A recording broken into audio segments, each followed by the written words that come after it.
everyone. Welcome back to the podcast. I'm Jamie. And I'm Albert.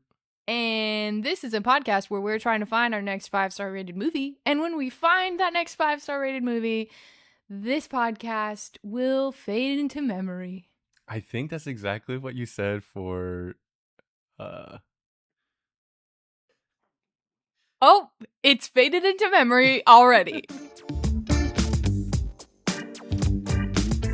On this episode, we're going to review Here, directed by Robert Zemeckis and starring Tom Hanks and Robin Wright. We've both written down our scores secretly on this whiteboard, and I'm going to guess, Jamie, that this movie didn't get very good reviews, but I think you liked it. So I'm going to guess you gave it a 3.5. 3.5, okay. Yeah. I think you gave it an average score. I think you gave it a 3.0. 3.0. And this is out of 5 stars. We'll give our spoiler-free review first. Yep, and then we'll reveal our scores. Yeah. So, Jamie, how did you like Here? Well, you kind of nailed it. Yeah, because I knew you I did actually like it, and I did actually think. So, caveat: I did see the Rotten Tomatoes score before going into the movie, and so I had very, very low expectations. Yeah, same for me. So I think when I went to see it, I was expecting it to just be complete garbage or trash. Mm-hmm. And I honestly finished the movie thinking, wow, that was actually pleasant. That was actually a nice movie. And I don't think it deserved as low a score as it got. Yeah. And the movie is basically tells a story of one place on Earth. Mm-hmm. And it starts from the beginning of time, the dinosaurs, all the way up to present day. Yeah. And all the different things that have happened there, different people who've lived there, the house that got built, and different families that got lived there. So yeah, it's kind of a really experimental, kind of unique story. The camera never moves the whole time. It's like a play. Yeah, sort of. It is. But I really liked the concept. I thought it was interesting. I liked the things I liked the things that it was talking about time, and there's a lot of really interesting themes that it kind of brings up. But there are some things that kind of were a little on the nose. I was a little surprised at how harsh people were on this movie. I know. But I kind of get it, because there are moments that they're literally say time flies multiple times throughout the movie. A lot. But they joke about that. They joke about how often he says it. Yeah. Which I'm that's realistic, but I don't know. Yeah. And there's some. So there are basically 6, I think, main storylines. Yeah. And you have the indigenous people who live there. You have the Benjamin Franklin and his illegitimate son that live in the house across the street. And then you have the inventor of the Lazy Boy and that couple. The airplane guy. The airplane guy. And then you have the Tom Hanks and starting with his dad.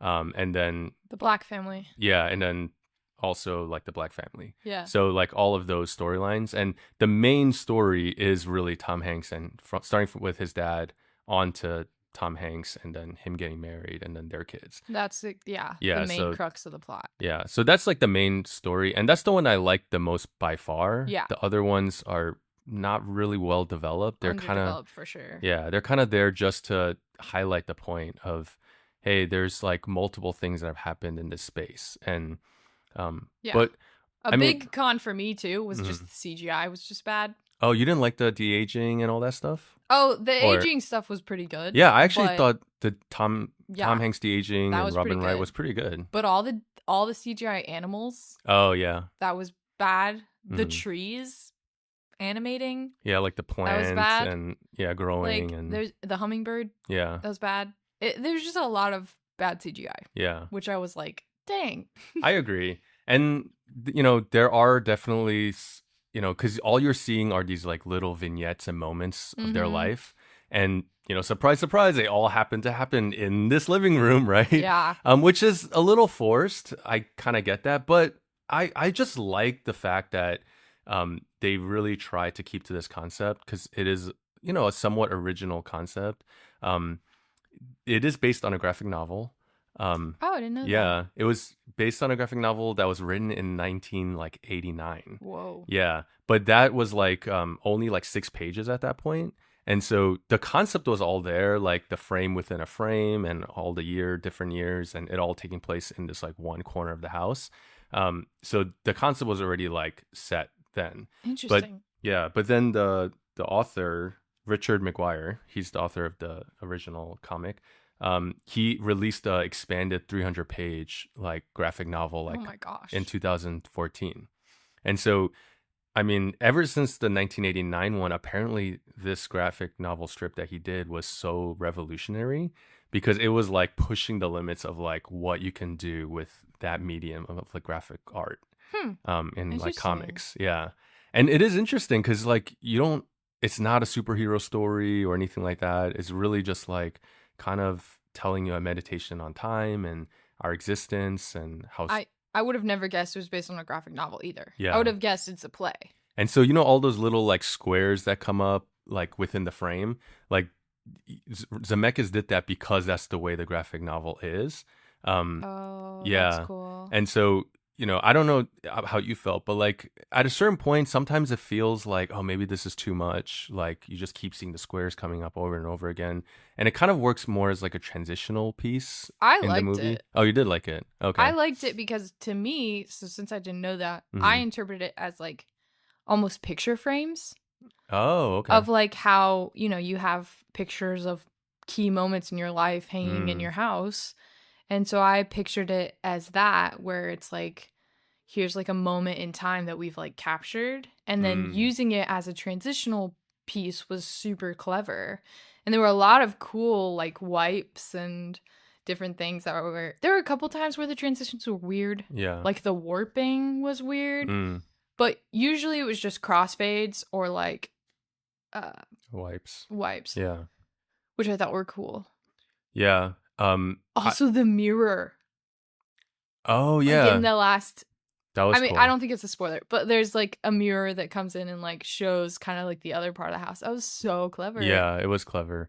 And one thing that happened, even though the other stories are not really well developed, they kind of do serve a purpose because like you'll have in one story something happening, like someone talking about like you know s- someone getting hurt or something, right? And then it'll kind of have another frame into a transition into a different time.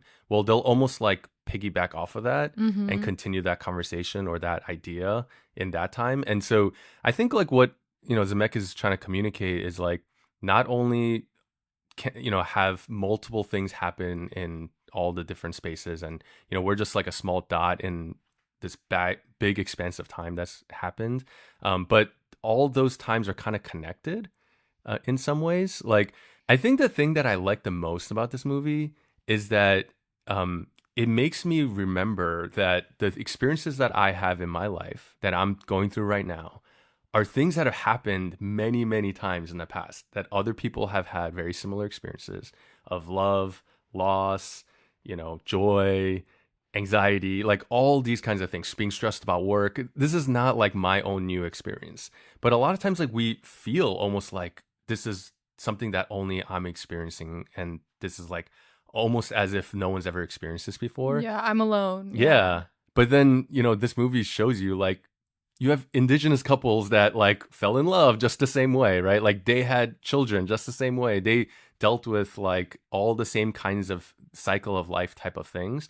And so that kind of connection of all those different storylines, even though they might not be all that well developed or we don't know all the details of those things, I don't know. It kind of like was very poignant for me, I thought. I liked all the generational stuff too. Okay. Like getting to see all those moments in time was cool because it did kind of show you how things progressed, but then also a lot of stuff is still the same, Mm, like what you were saying. yeah. But like they even have kind of a conversation, like the father and the son even have sort of a conversation about generational differences. Yeah. And so that was like a cool way to sort of point out what the other storylines were contributing as well. Yeah. Cuz yeah, the couple in like 1912 obviously had a very different dynamic than the couple in 1945 or Yeah. 46 whatever, but Yeah. But in some ways it's kind of like the same type of human experience, right? mhm. Like every generation, like to your point, feels like the previous generation doesn't understand them, and it's like, oh, you just don't get it. But that's There's happened actually every a lot. generation. There's You actually a know? lot more similarities than we give them credit. Yeah. Yeah. And so I think that's one thing that I really appreciate. It kind of tells you like there's a lot of like things that we can learn from the past. There are a lot of things that we can learn from the generations that come before us. And I think that's kind of like what wisdom is all about. Mm-hmm. Um, this is kind of a theory that I have, is that generally people who like this movie were older people. Like from like listened to a few reviews, and pretty a lot of people just didn't like it. They thought it was like too corny and all that kind of stuff. But there's like one of the people that really liked it is like they were both like maybe in their 80s or something like that, you know? And I kind of can see why. Like if you've lived your whole life having gone through all these different kind of life stages, and then you're watching this movie that's essentially showing you that through multiple like times Yeah. throughout the world, it kind of like resonates with you, right? Yeah. Because those stories, like, yes, the stories are not super intricately developed as if you just told one narrative about this one family. Um, but if you can relate to those things, like you're kind of bringing that into the movie, right? Yeah. So in spoilers, like I can share a little bit of like one of those things that really like connected to me. Hmm. But yeah, but that kind of gives away some of the plot points. So Okay. Fair yeah, enough. we're gonna talk about it then. I mean, I thought it was really cool how, like, I totally agree with you. It was very much like oh, I didn't exist yet until, uh, well, I'm not gonna say my age on here, but I didn't exist until a certain point in the story, Mm, so I didn't experience that time. mm, But then as soon as it did get to like modern day, I mm. was like, just like they show some COVID stuff, okay? Yeah, Like so 2020, yeah, 2020 stuff. And I'm just like, "Oh, like cringing a little bit because I remember going through it. yeah, I remember going through that period of time." yeah. And so that kind of made me think like, "Dang, there are people like of the older generation who Mm-hmm, remember more of this time mm-hmm. in the movie because They've lived through all they of lived this through stuff. all of it Yeah, too." So I could totally see how that would be like, I don't know, more digestible yeah, for older people. yeah. But I did feel like I so I did give it a good score. Oh. But I feel like it could have been even higher if Yeah. it didn't feel like those other story, other than the Tom Hanks and his dad, the Paul Bettany character and their whole thing, which did feel a little more substantive. Like the African American family, it felt so like I wanted trite. more. Yeah, and I like wanted more of the son. yeah, you almost have like, the most cliche type of things, like when the dad's giving the son the talk, with how to act with police enforcement. It's just like, man, you have this family that's like there, but you're not really developing their thing. And the kind of moment that you give them is like a very kind of typical cliche token type of thing. And so it just felt like it did it such a disservice to somewhat those other storylines. That I don't know, that I do feel like I get the critique of it feels almost very simplistic, like not very in depth.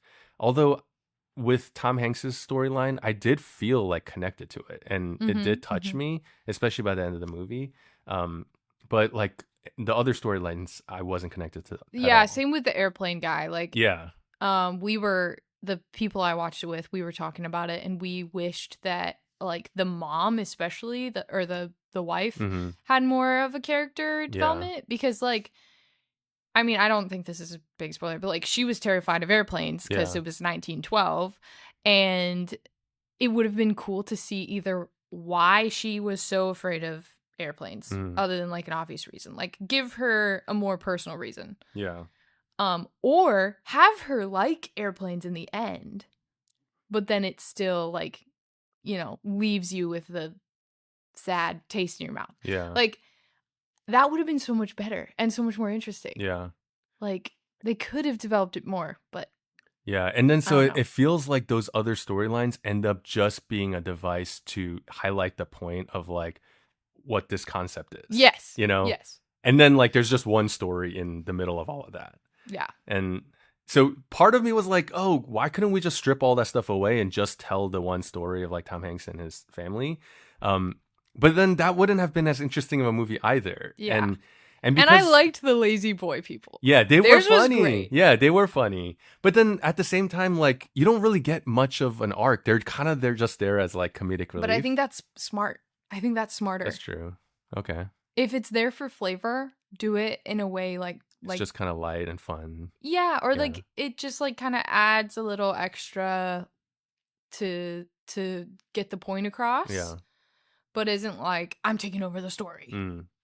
You know? I think your picture frame idea is like a really good point. I actually was thinking of like paintings. Like reminded me of like looking at Norman Rockwell paintings. Do you know Norman Rockwell? Yeah. Yeah. And so I don't know what you guys think of Norman Rockwell, what you think, but like I really like Norman Rockwell paintings.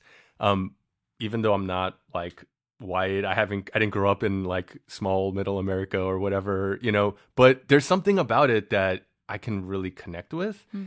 Even though like it does kind of look very corny sometimes and looks very like typical and I don't know, it doesn't look super realistic, you know, but there's something about it that has like a nostalgia and a universality to it. And that's kind of the way I see this movie. It's like, yes, it's not super realistic all the time. Yes, sometimes the dialogue can be a little on the nose or the moments can be a little like stagey, you know, because of this whole concept and the limitations of the camera and all that kind of stuff. Like, oh, here's a birthday party. Oh, here's a family gathering. Oh, here's Thanksgiving dinner, you know? But like each of those vignettes are like, yeah, I've experienced that. Like, oh yeah, like we've done that in our house. And so because you can, you know, connect with your personal memories to like those kind of typical like checkpoints throughout life, I feel like it worked for me. Yeah. And it of course helps that Tom Hanks and Robin Wright are great. Like I thought they did a great job. And he was a painter too. Oh yeah. So I wondered if that was part of your. Oh yeah, that's true. I wasn't thinking about that, but I like that whole storyline too. We can. I don't. Yeah, I want to. Should we get into spoilers? Yeah, I don't. Yeah, let's get into spoilers because there's more to talk about there. But okay, right. So I guess that you give it a 3.5 out of 5. And you nailed it. Nice. 3.5. Wow, that's terrible 5. You guessed I gave it a 3.0 out of. And I was 4. wrong. And you were wrong. And I actually gave it a 4.0. Whoa. Yeah.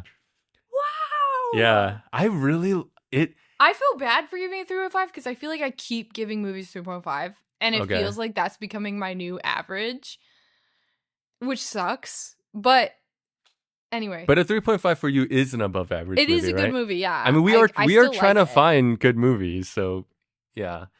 We're getting into spoilers now. Yeah. So the point that really connected with me was, and I think I would have given it a 3.5. I was kind of there throughout most of the movie. But then when the dad starts getting sick and then like they're still all living in the house together and then like it's putting tension on their marriage and things like that. And then later like the dad gets sick after the mom passes away and all that. And, you know, eventually like it leads to like Tom Hanks and Robin Wright getting divorced, right? And all of this is because of like, you know, the fact that, you know, she wants her own space. She wants like a separate house, right? And kind of not have to have like the parents always like in their space, right? She's been wanting her own home for the whole movie. Yeah. But then he's trying to do the reasonable thing with like the mortgage and all this kind of stuff. Being the man and provider. And, but also take care of his parents and all that, right? And so, you know, for me being a 40-plus-year-old Korean man, right? Like I am starting to get to that age where my dad now is getting more needy in terms of like his health and stuff like that. And me and my wife are having to like wrestle with like what kind of impact is that going to mean? Are they going to have to move in with us? Like, what's that going to look like? So we are like right now dealing with all of that stuff, right? And I'm watching this movie and I'm like, it was just such a good reminder of like, this is something that every generation has to deal with. You grow up, your parents take care of you, and then as you start to have your own family, your parents start getting old, and then they start becoming very dependent, right? Yeah, and then your kids grow up. Yeah, and then you kind of like have this responsibility to have to like take care of them, but then you also have this responsibility to your wife and your spouse and your family, you know, your immediate family. So there's just like a lot of things that were like they were kind of unpacking that. I'm like, oh my gosh, this is like exactly what I'm going through. And I actually took it as like a cautionary tale of like, okay, I don't want to end up where like it takes such a toll on their relationship that they end up getting divorced, right? Wow. And so that kind of thing. And so, just like the fact that, it's kind of a reminder that like everyone has to deal with these things. You kind of like learn from the mistakes that people have made in the past and you try to do better, right? But it's also like everyone kind of figures it out and time moves on, you know? And so I don't know. All those kinds of things, like maybe because of what I'm going through, like just connecting very personally. Yeah, no, anyone, I think Yeah. I think most people could connect to something in it. Yeah. But like, because it shows you all the different life stages. Yeah. Yeah. I loved though that line that he says towards the end when his father passes away, Tom Hanks' character, and he apologizes to Robin Wright after they've gotten divorced. And he says, I worried so much and I thought my worrying would keep me from experiencing pain.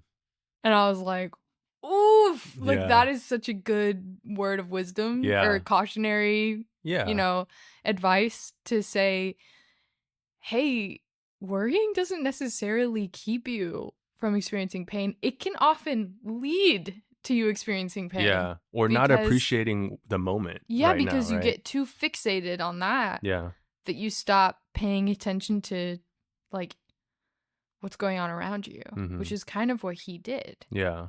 He was so hyper fixated on maybe doing the right thing, taking care of the dad, or like getting a job and making money that he lost sight of what really mattered, which was like, still doing what he loved, or like still prioritizing his wife's needs of like wanting to get a new house or different things like that. Yeah.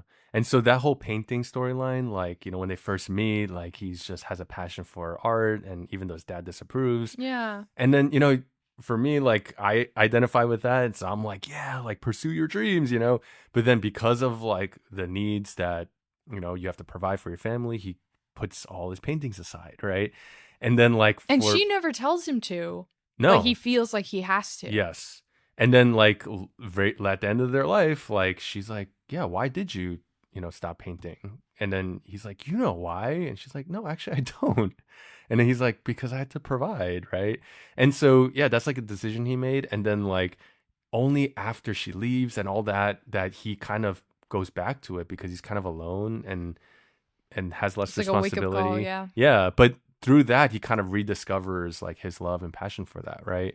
And it's sad though, like that is, and then the wife says the same thing, right? Robin Wright, on her 40th birthday or 50th birthday? 50th. Yeah, she's like kind of sad about, man, time flies and now I'm 50 and I had all these dreams and, and didn't do them. Yeah, but this is like something that like we all have to deal with. Like we all have dreams, we all have things that we want to do and see, envision for our futures, but then life gets in the way of responsibilities and like, we have to navigate that, right? And so being able to see like that depicted and, just like a reminder, like maybe you don't have to totally get rid of everything, right? Yeah.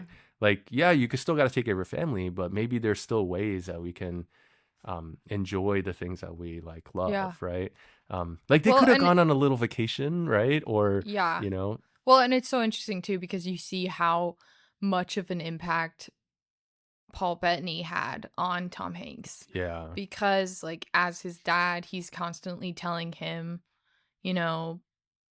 oh, you have to make money. Like your art is a waste of time. Like I think he literally says something like that. It's clear the dad has no respect for his dream. And I think that's another huge contributor for why he like gives it up. I think we forget how much impact our parents have on our life choices. Yeah. And you see it start at a very young age. Yeah. It's like as a little boy, he's like drawing, and then the dad's kind of like, oh. Or even the drums, like put the drums in the garage. Yeah. Because it's too loud and annoying. Yeah. Like, or he draws like this really nice, like realistic thing of like their living room, and he looks at it and he kind of like scoffs and goes, "Oh, great, another picture of a living room," like Like he's like, this is dumb. Yeah, and like that probably hurt him, and made him Yeah. feel like, oh, this doesn't matter. Mm-hmm. Yeah. So I'm glad they kept that generational connection, because in the other storylines you don't see that. You just see like one generation at a time. Yeah. But seeing like those generational connections, it's like really, it was good. Yeah. And So Tom Hanks is so, yeah, Tom Hanks is such a good actor. he is. Oh man. And Paul Bettany, when He he was first good. came in, so like I liked the whole at the beginning of the movie he like can't hear because like he was in the war Yeah. and a shell, whatever. Mhm. And then at the end of the movie he can't hear because he's old. Yeah. Like I liked that book ending. Yeah. That was kind of a cool Yeah. little tidbit. And then he keeps messing with Tom Hanks. Right. Like, yeah. But when he first came in, I was kind of like, it was such a play because their acting was very, Yeah. kind of exaggerated and projecting. Yeah. And so I was like, oh no, like, I don't know if I'm going to like this. But then by the end of the movie, I was like, dang, he's so good. Like, he's such a good actor. Yeah. His, like, crying as an old man, that's how my grandpa cried. Oh. Like, it sounded just like that. Wow. And I was like, wow, he did his research. And you do see him change a little, because like when Tom Hanks, starts to paint again, and then he goes, "Well, Dad, I don't care what you think, but I start painting again." And he goes, "Good," Yeah. And so he's kind of like, after having lost his wife and getting old and realizing, all of these changes, he's kind of like maybe looking back and regretting some of the things he did. Maybe some of the kind of harshness that he had towards his like, son. And giving up the alcohol. Oh, yeah. That was such a big moment. Yeah. It was just like, he says like, "Lord, help me." And then he's like, wait a second, I'm just going to throw all of this away. Yeah. Like, and the indication is that he stuck to that. Yeah. And so even though it was like such short vignettes, like it really does pack a lot of story in there and a lot of really touching moments, I thought. So what did you think of at like the full arc of Tom Hanks and Robin Wright's like marriage and divorce and the ending? Oh, like that last shot? Yeah, or just like, like the fact that they got divorced, that they never got back together. That made me sad. I definitely wanted them to get back together because you could tell like Tom Hanks really did have some redemption. He was owning up to it, and he still really loved her and still really cared about her, and she obviously like really loved him throughout the whole thing, you could tell. But by the end, they still really cared about each other. And they're still calling each other, and I was kind of like, why don't you just be together? I don't know. Yeah. I get it's complicated, but anyway, I was a little disappointed. But then at the very, very end, I kind of knew it was coming because, they had been alluding that she was losing her memory. Yeah. So I was like, oh yeah, he's totally going to take care of her when she can't remember anything. And the last shot, do you want to talk about the last shot? Yeah, where the camera finally moves. The camera finally moves. Yeah. I know people are going to be like very torn about that. Yeah. I loved it. Yeah, me you too. Loved it? Yeah, I got chills when it first started moving. Yes. Yeah. The reason I loved it, and maybe it's the same reason you did, was because she was remembering that space and that time, and like her saying like, I love being here. It's like, I think it's a truth that existed the whole time, but she wasn't willing to like look at it that way because she was so focused on like just getting out of here, and like if I get out of here, my life will be better. But at the end, she remembers like, no, it was good here. Yeah, like all the memories. I mean, she gave good birth to her like first child in the living room. And so like her awareness of being in that space, and then us finally getting to like kind of be in that space with her, I felt like that was really powerful. Because it was like we were experiencing it with her. We were like in her head for a moment. I thought that was cool. Maybe it's communicating that like she felt trapped in this house and she just wanted to get out the whole time. And then when she finally can embrace it, it frees her and the locked off camera. I just thought of that right now. Well, why did you like it? I liked it just on the simple fact that when you don't move the camera at all for 140 or an hour and 45 minutes, and then you finally just start moving it a little bit, that it just feels like the biggest thing. Yeah. You know? And I think like it does tell you like in this day and age where it's all about fast cuts and big action, explosions and all that, like, you know, more. Steadicam. Yeah. And when you do that, it kind of almost reminds me of like Fall Guy. Like there was so much going on. It was like so much stuff in there. In the end, it just feels like none of it really matters. Right. Whereas here, like you get no movement the whole time off of the camera. And then just one small move at the end, like has like such a big, powerful impact. So I don't know. It was just kind of like, I think from a filmmaking perspective, I like that. I didn't need the shot of the chimney. Yeah, it going back out across the street. Yeah, that. But yeah. I liked it ending on the house. Yeah. That was fine. Yeah, and then it kind of is like a reminder, oh, like all of this that we went through is just one plot in this big town, right? That is on this whole globe, in this whole universe. Yeah. And yeah. So it was nice kind of zooming out of the house in that sense. Yeah. Yeah, the moment for me, the relationship, like I really was like rooting for them to figure it out and all that kind of stuff. And I can understand like the decisions that they were making.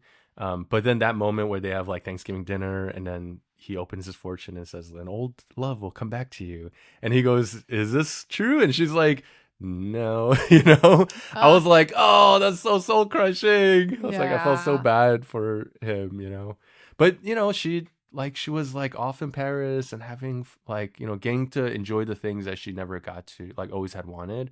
And so like, I was happy for her, but yeah, in the end, like it was nice to bring them back together. And then like the fact that she can have those memories again, even though this movie does mainly focus on time and the passage of time, I think that ending and her saying, I remember, is kind of like a nice way to end because it's like, you could almost see this as like a nihilistic movie about like, well, nothing matters in life. Mm-hmm. But the memories that we hold and the memories we hold of those who, you know, have passed away and even history that's happened, like those memories are in a way permanent, right? Mm-hmm. And they do kind of bring significance and kind of starts to break out into like more immortality and I don't know. So there's something about memory that when she says, I remember, and I was happy here, like the good memories that we share, that we have, like, and the fact that those things can last like beyond our time, like in one sense, this movie is capturing as a time capsule of all the memories of this coordinate on Earth, right? Mm-hmm. And I don't know. There's something about that I think that's kind of like nice that they're exploring there too. It was a very like emotional. So did your friends like it too? You guys all kind of liked it? I think we all kind of agreed. I mean, yeah, we were all like kind of shocked that it was so low on Rotten Tomatoes. Yeah. We were all like, why? Yeah, usually like I'm like somewhat in the ballpark of, you know, where those ratings are. I'm pretty close. Yeah, usually. Like even if I disagree, like it's within like the same 10% or something like that. But this was like really weirdly like totally off. Yeah, I was like, and what? Yeah. So I don't know if you guys saw it. If you guys did, let us know what you thought. Yeah. But you know, I would say this is one where maybe you don't trust all those ratings and you give it a shot. Especially, I think if you're older and have like, you know, had some of those like life stage, you know, marriage, kids, or any of that kind of stuff, or like I don't know. I think there's something there to be appreciated for sure. Well, my friend did read one of the reviews aloud, at least like a sentence of it. Mm-hmm. And I don't even remember exactly what it was. It was something about like, oh yeah, Robert Zemeckis and Tom Hanks made another movie about white people. And I'm kind of like, so my hot take is kind of like, storytellers are always told, like, write what you know, mm-hmm. right? Yeah. Don't try and write something that you don't know or fully understand because you're probably going to do it wrong. Yeah. You're probably going to do it poorly. Yeah. Right? So I get frustrated that there's sort of a double standard because when someone does write what they know or direct what they know, they just get scolded for it. And I just don't think that's a good enough reason to rate something low. So the fact that like Robert Zemeckis is a white male. Yeah. And is telling a story about white men and mostly white people, their families. Yeah, he's getting kind of almost punished. And I don't think that like that's a good enough reason to rate something low. I'm not saying that's why all the critics rated it low, but it did kind of feel that way a little bit. Yeah. And I just don't think that's fair. Like, yeah, I agree. We need to have more voices in the industry. Yeah. More minorities in the industry. Um, but like, don't reprimand someone just because they're white. Yeah. I guess. And I do think like the story that he did really flesh out and develop, like of Tom Hanks and that white family, was really well developed and universal that me as a non-white man, like I can identify, and it really hit home to me, you know? And so I don't know. I feel like we're all humans, right? Like we share common experiences and common struggles. And so, yeah, if you write what you know, like it should be able to, people from all different walks of life should be able to connect to those things. Yeah, I agree. I think that maybe the disservice, which you probably agree with, is that the little diversity they did have, the black family and the indigenous couple, was like, generic. Was super generic. I and agree. Totally not developed. Yeah. So then it feels even maybe more lopsided. But again, like I think I agree with you. Like he shouldn't. If anyone's like not wanting to hate on the movie just because of that, like I don't think that's fair either. But then we did also say all the side stories were not developed. Yeah. Including the other white families. Yeah. So if they all could have been developed better, oh my gosh, this would probably be a 5.0 for me. Maybe. Yeah. If all of them had been I think, satisfying arcs. I think I would have been at a 4.5 at least if least. Yeah, if those other side stories. So it's definitely not a perfect movie, but it is still a very good movie. Yeah. Enjoyable. To say the least. Yes. Well, I'm glad we both liked it. Yeah. Yeah, it's kind of a surprise. It was good. Let us know what you guys think, and you can follow us for this podcast on YouTube, Spotify, Apple Podcasts, and you can follow us on Letterboxd. Yep. Oh yeah, next week we're gonna review Paris, Texas. So if you get a chance, watch that. We watched Perfect Days a few episodes ago, so this time we get to go back and see kind of like his first iconic movie. We'll see you next week as we continue our quest for the 5th star.